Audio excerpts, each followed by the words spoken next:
The Tigris River ran black for 6 months. Not metaphorically black. Not poetically dark. Actually, physically black with ink from hundreds of thousands of books thrown into the water by Mongol soldiers who couldn't read them and didn't care. The greatest collection of human knowledge ever assembled, representing 500 years of Islamic scholarship, science, mathematics, medicine, poetry, and philosophy, was being systematically destroyed page by page, manuscript by manuscript, library by library. And the ink mixing with blood from 1 million corpses turned the river the color of midnight. This is the story of what happened when the Mongol Empire reached Baghdad in February 1258. Not the sanitized version from history textbooks that mentions the Mongol conquest of Baghdad in a paragraph before moving on. Not the abstracted narrative about the clash of civilizations or the end of the Islamic Golden Age, but the actual, visceral, horrifying reality of what happened when the most sophisticated city in the world was methodically destroyed by the most efficient killing machine in history. I need to warn you before we go further. This is going to be brutal. What the Mongols did in Baghdad over the course of 2 weeks makes most modern atrocities look restrained by comparison. The systematic nature of the destruction, the calculated cruelty, the sheer scale of death, it's almost incomprehensible. But here's why this story matters.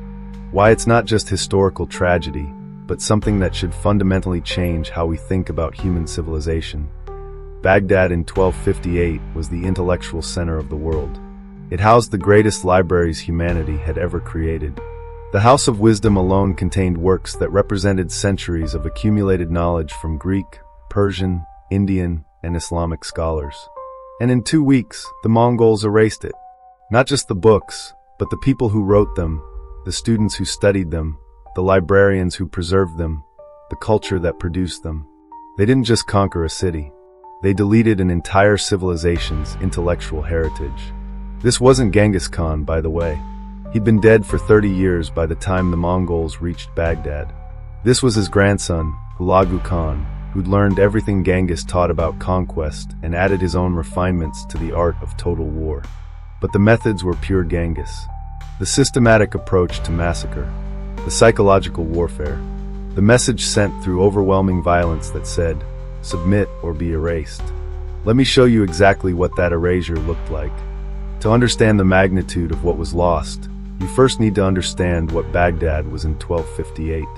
Imagine a city of 1 million people, enormous by medieval standards, larger than Paris, London, and Rome combined. A city where the streets were paved, where there was running water, where public hospitals treated patients regardless of religion or wealth.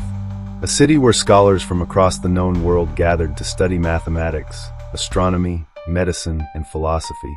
Baghdad had been founded in 762 CE by the Abbasid Caliph al-Mansur as the capital of the Islamic world. For 500 years, it had grown into something unprecedented in human history. A cosmopolitan center of learning where knowledge was valued above almost everything else. The city's libraries were legendary. The House of Wisdom, established in the early 9th century, had operated as a combination of library, academy, and translation center for over 400 years. Scholars there had preserved and translated ancient Greek texts that would otherwise have been lost. Works by Aristotle, Plato, Galen, Ptolemy. They'd added Islamic commentaries and original research that advanced every field of human knowledge. The Mustansiriya school, founded in 1227, was one of the world's first universities. It had 4 separate colleges teaching Islamic law, medicine, mathematics, and literature. Its library alone contained over 80,000 manuscripts, each one hand-copied, irreplaceable. And these were just the famous libraries. Baghdad had hundreds of smaller collections, private libraries owned by wealthy families, institutional libraries attached to mosques, specialized collections focusing on specific fields. A recent estimate suggests the city contained between 400,000 and 1 million manuscripts total. To put that in perspective, in 1258, all of Christian Europe combined probably had fewer than 30,000 manuscripts. The Baghdad libraries contained more knowledge than existed in the entire Western world. This knowledge covered everything. Mathematical treatises that had calculated pi to unprecedented precision. astronomical observations that had mapped the stars with remarkable accuracy, medical texts describing surgical procedures that wouldn't be rediscovered in Europe for 500 years, philosophical works exploring questions of ethics, metaphysics, and political theory with sophistication that rivaled ancient Greece. There were also literary works, poetry, histories, biographies, travel narratives. The original manuscript of 1001 Nights was in Baghdad. Early versions of the tales that would become Aladdin and Sinbad. Epic poems in Persian and Arabic that represented the pinnacle of medieval literature.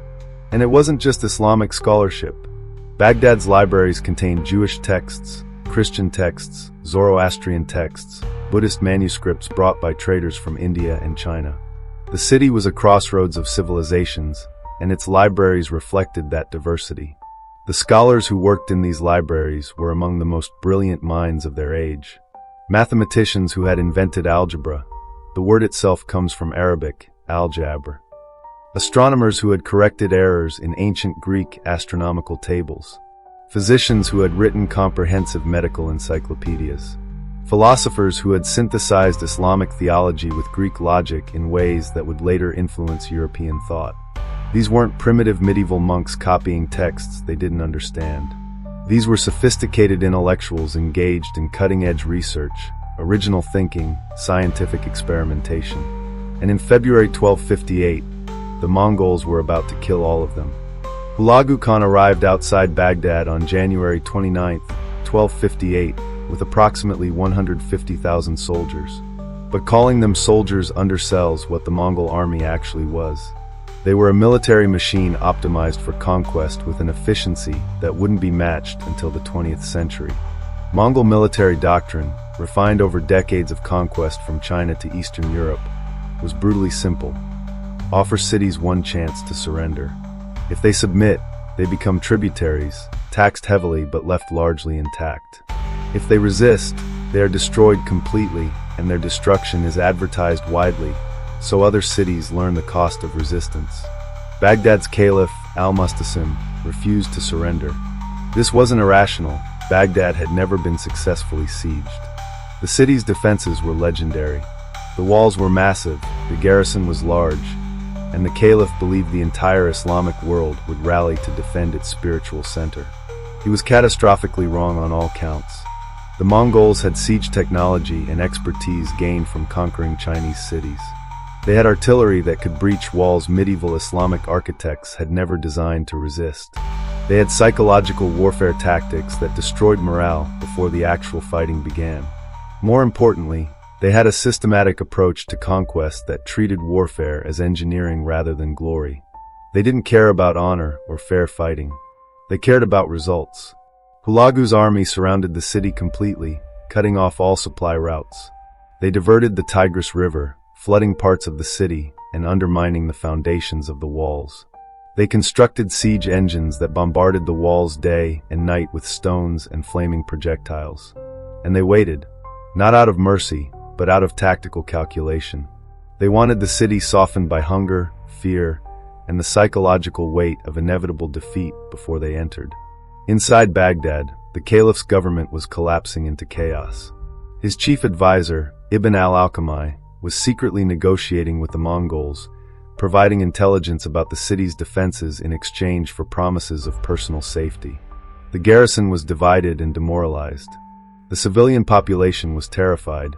On February 5th, after a week of bombardment, the Mongol army breached the walls. The siege was over. The massacre was about to begin. What happened next, over the course of approximately 2 weeks, represents one of the most systematic destructions of human civilization ever recorded. The Mongols didn't just loot Baghdad. They methodically erased it. The Mongol army that entered Baghdad on February 5th had clear, systematic instructions. This wasn't chaotic pillaging. This was organized annihilation following a protocol that had been refined over decades of conquest. Phase 1. Divide the population. The Mongols separated Baghdad's residents into groups: Muslims, Christians, Jews. Within each religious group, they further divided people by profession, wealth, and age. This wasn't for administrative purposes. It was to make the killing more efficient and to prevent any group from organizing resistance. Phase 2. Eliminate leadership. The caliph, his family, his advisors, the senior religious scholars, military commanders, wealthy merchants, anyone with authority or influence was executed immediately. Al-Mustasim himself was wrapped in carpets and trampled by horses, a method the Mongols used for executing royalty because it didn't technically spill royal blood. The caliph's death was symbolic, but the systematic elimination of Baghdad's intellectual leadership was strategically crucial. Every prominent scholar was identified and killed. The professors at the Mustansiriya school were executed. The physicians at the public hospitals were executed. The astronomers at the observatory were executed. The Mongols were deliberately decapitating the city's intellectual infrastructure, ensuring that even if physical structure survived, the knowledge and expertise to rebuild would not. Phase 3.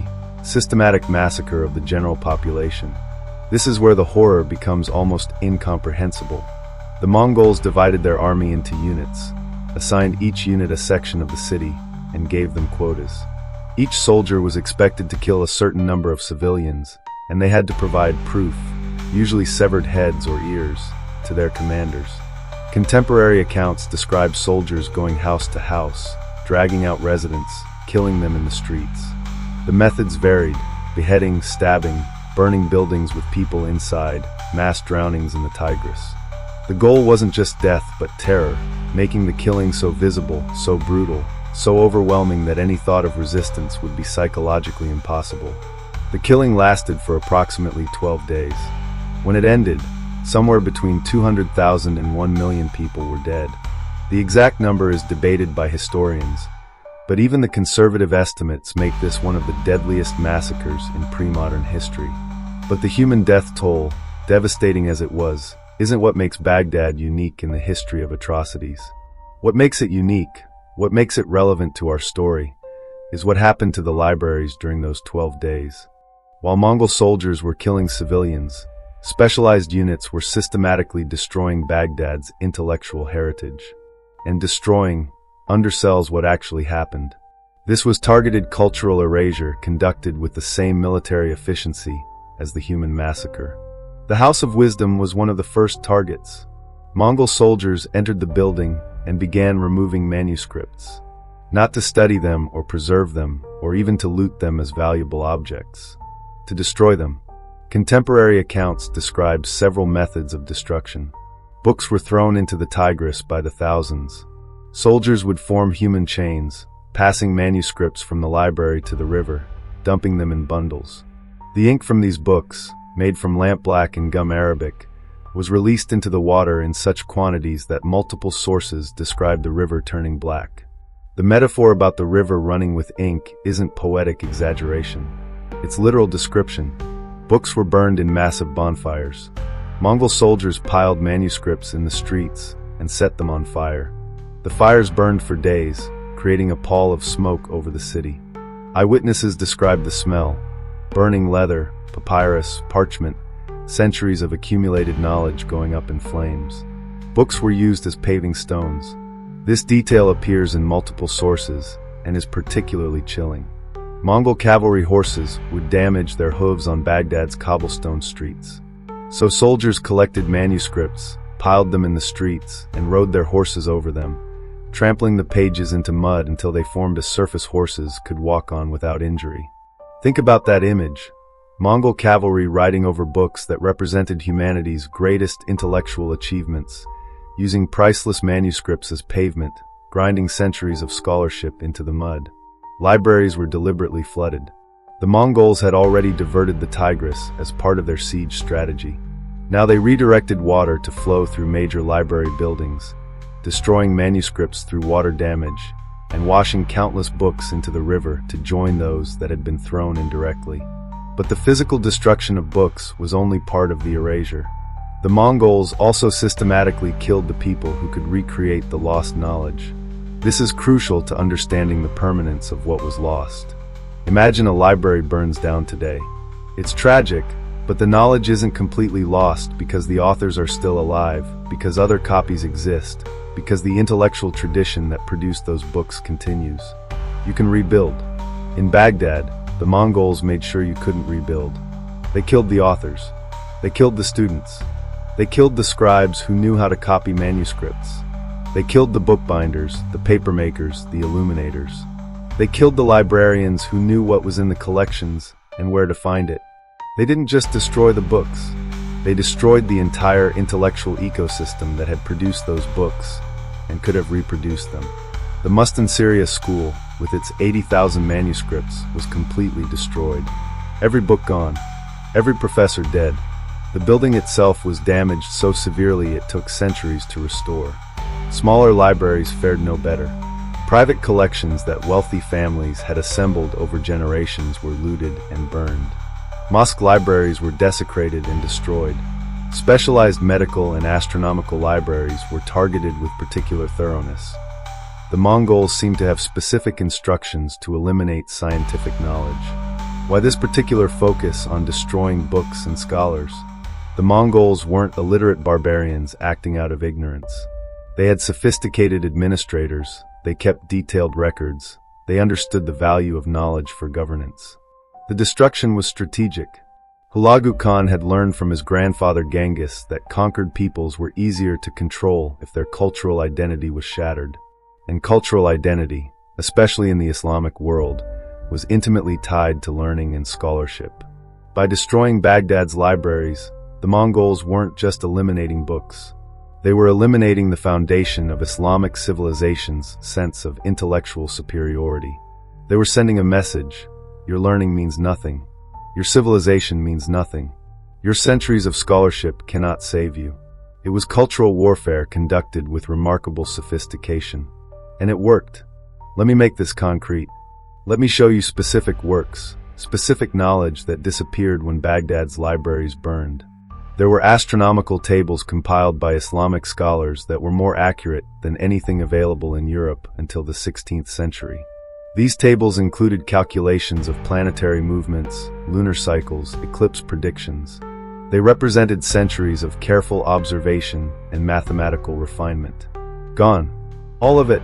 There were medical encyclopedias that described surgical procedures, pharmaceutical preparations, diagnostic techniques.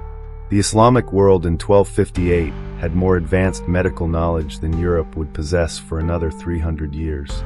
They understood the circulatory system, performed cataract surgery, used anesthesia. The manuscripts describing these procedures burned in Baghdad's libraries. There were mathematical treatises that had developed algebra, advanced geometry, early trigonometry. Islamic mathematicians had invented concepts that European mathematics wouldn't rediscover until the Renaissance. Destroyed. There were works of engineering describing irrigation systems, architectural techniques, mechanical devices. The Abbasid Caliphate had developed sophisticated technology for water management, construction, and manufacturing. Lost. But it wasn't just practical knowledge. There were also works of literature, philosophy, and art that represented irreplaceable cultural achievements. 1001 Nights existed in manuscript form in Baghdad's libraries. The version we know today was reconstructed from fragments and later copies, but the original, complete version with stories that have been permanently lost was in those libraries. The collected poetry of hundreds of Persian and Arabic poets, some famous, many whose names we don't even know now because every copy of their work was destroyed. Historical chronicles that described events we now have no other record of. When those manuscripts burned, entire periods of history became opaque to us. We have gaps in our knowledge of Islamic history directly caused by the destruction of Baghdad's libraries. Philosophical works that engaged with Greek philosophy, developed original ethical theories, explored questions of theology and metaphysics. Islamic philosophers in Baghdad were doing work as sophisticated as anything being done in medieval Europe, but much of it is lost to us.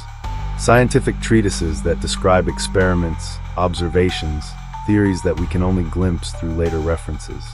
When Islamic scholars in other cities cited works from Baghdad libraries, they sometimes described experiments or ideas we can no longer verify because the original texts were destroyed.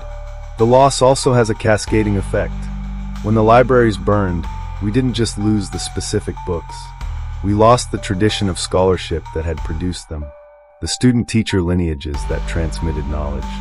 the intellectual networks that connected scholars across the Islamic world, the institutional structures that supported research and learning.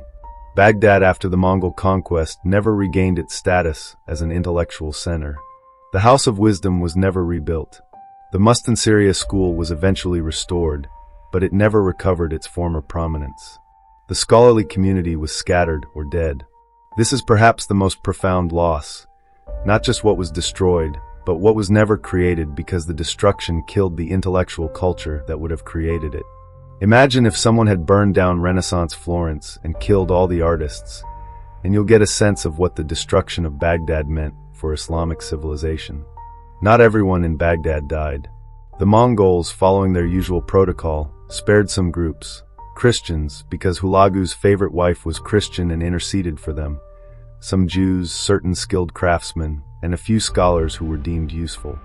These survivors provided eyewitness testimony about what happened, and their accounts are horrifying. Ibn al-Fawadi was a librarian at the Mustansiriya school, who survived by claiming to have specialized knowledge of cataloging that might be useful to the Mongols. He later wrote a description of the library's destruction. I witnessed soldiers carrying armfuls of books from the House of Wisdom to the Tigris. They threw them in bundles, laughing as the manuscripts sank or floated away. The river's current carried books for miles downstream.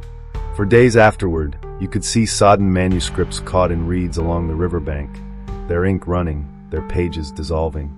I saw a soldier use a medical encyclopedia to wipe his horse. I saw another soldier tear pages from a Quran to start a cooking fire. They didn't understand what they were destroying. Or perhaps they understood perfectly, and that was the point. The smell of burning books filled the city for weeks. At night, the sky would glow orange from the fires. During the day, ash fell like snow, covering everything in a gray blanket of destroyed knowledge. Ibn Kathir, a historian who compiled accounts from survivors, described the human toll. The Mongols killed the scholars first. They identified them by their clothing, their hands softened by holding pens rather than weapons. They killed them in the libraries, among the books they had studied. I spoke with a student who survived by hiding under corpses in the Mustansiriya school. He described watching Mongol soldiers execute his professors one by one, forcing them to kneel among their own books before beheading them. The soldiers made jokes about how learning couldn't save these scholars from steel. After the scholars were dead, the soldiers began destroying the books with methodical efficiency. They clearly had orders. This wasn't random pillaging. This was systematic erasure. A Jewish physician named Solomon Cohen, whose community was spared, described the aftermath. When the killing finally stopped, the silence was worse than the screaming had been. Baghdad was a city of corpses. They lay in the streets, piled in doorways, floating in the canals. The smell was indescribable.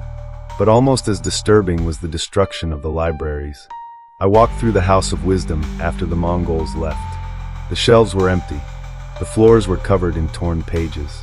Some manuscripts had been ripped apart for no apparent reason beyond the joy of destruction. I picked up a page from what had been an astronomical treatise. It contained calculations of planetary movements.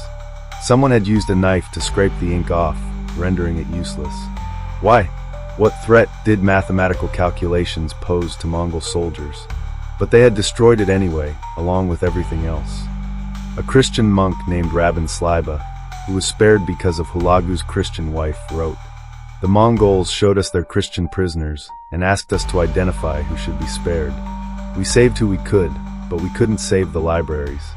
When I begged a Mongol commander to preserve the books, he laughed and said, 'What use are these to us? We don't need your scholars' words. We have conquered you. That proves our way is superior.' I tried to explain that the books contained knowledge of medicine, mathematics, astronomy, practical knowledge that could benefit even Mongol rulers. He shrugged and said, 'We have Chinese scholars for that. These Arabic scribblings mean nothing.' These testimonies reveal something important. The destruction wasn't accidental or incidental to the conquest. It was deliberate policy. The Mongols specifically targeted books and scholars as part of their strategy of total conquest. They understood, perhaps better than we do, that destroying a civilization's knowledge base is more permanent than destroying its cities. Cities can be rebuilt, but knowledge, once lost, may never be recovered. When the Mongols finally left Baghdad in late February 1258, the city was a corpse. Literally. With somewhere between 200,000 and 1,000,000 dead and rotting in the streets, Baghdad was uninhabitable. Survivors fled to other cities. The infrastructure collapsed. The irrigation systems that had sustained agriculture were destroyed. The trade networks that had made Baghdad wealthy were severed. The population of Baghdad before the Mongol conquest, approximately 1 million. The population of Baghdad 3 months after the Mongol conquest, approximately 50,000. It took Baghdad over 500 years to recover even a fraction of its former population. The city didn't reach its pre-Mongol population again until the 20th century. But the demographic destruction was almost beside the point compared to the intellectual destruction. The libraries were gone. The scholars were dead. The institutional infrastructure that had supported learning for 500 years was obliterated. Some knowledge survived. Manuscripts that had been copied and sent to other cities, Cairo, Damascus, Cordoba, preserved some of Baghdad's intellectual heritage. Scholars who had traveled away from Baghdad before the conquest carried knowledge with them.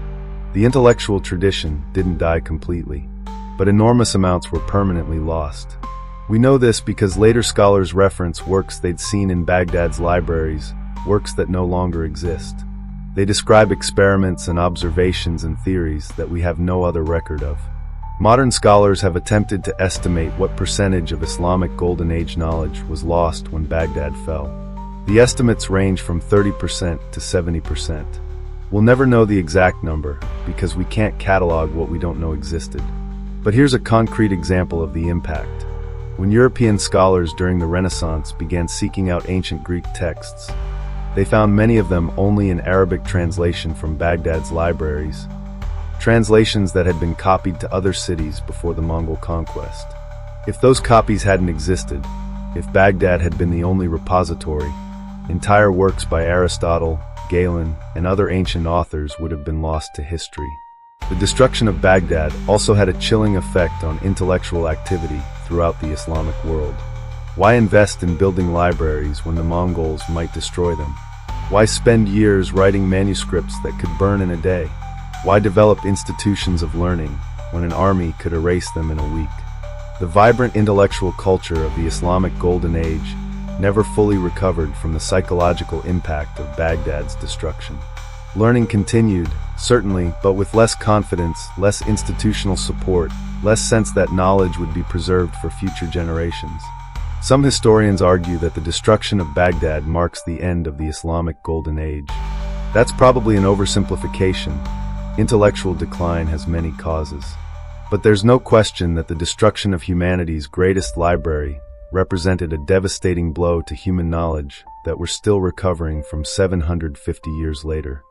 You might be thinking, this happened in 1258. It's tragic, but it's ancient history. Why does it matter now? It matters because we've never fully recovered what was lost. Modern medicine, mathematics, and science are built on foundations that have gaps in them. Gaps created when Baghdad's libraries burned. There are problems ancient Islamic scholars solved that we had to solve again centuries later because the original solutions were destroyed.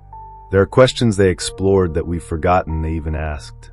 There are entire fields of inquiry that died with them. It matters because the deliberate destruction of knowledge is not ancient history. It's a recurring pattern.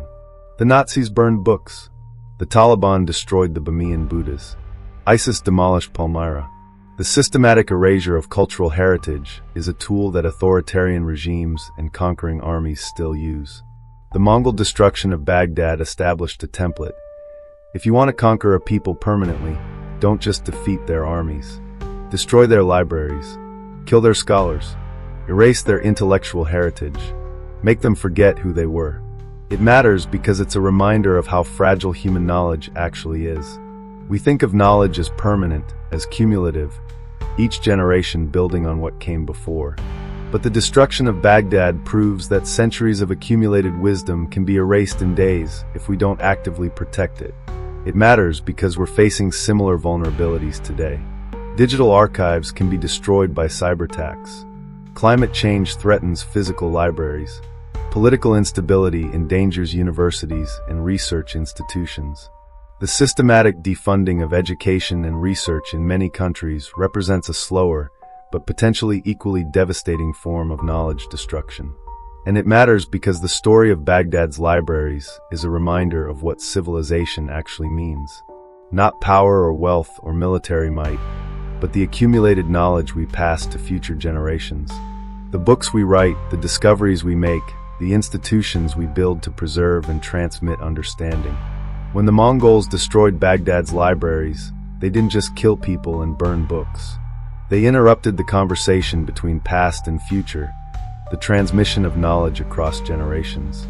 They created a silence in human history that we're still trying to fill with conjecture and reconstruction. The Black River running with ink from destroyed books is not just a historical image. It's a warning about what we stand to lose when we fail to protect knowledge, when we allow libraries to be destroyed, when we let scholarship be devalued, when we permit the systematic erasure of intellectual heritage. Baghdad was the greatest city in the world until the day it wasn't.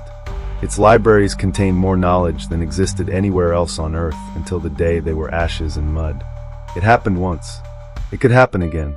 That's why this story, as sickening as it is, needs to be told and remembered. The Tigris River ran black with ink for 6 months in 1258. We need to make sure nothing like that ever happens again, because some losses are permanent. Some knowledge, once destroyed, can never be recreated. Some silences can never be filled. And the world is poorer for what we lost when Baghdad burned.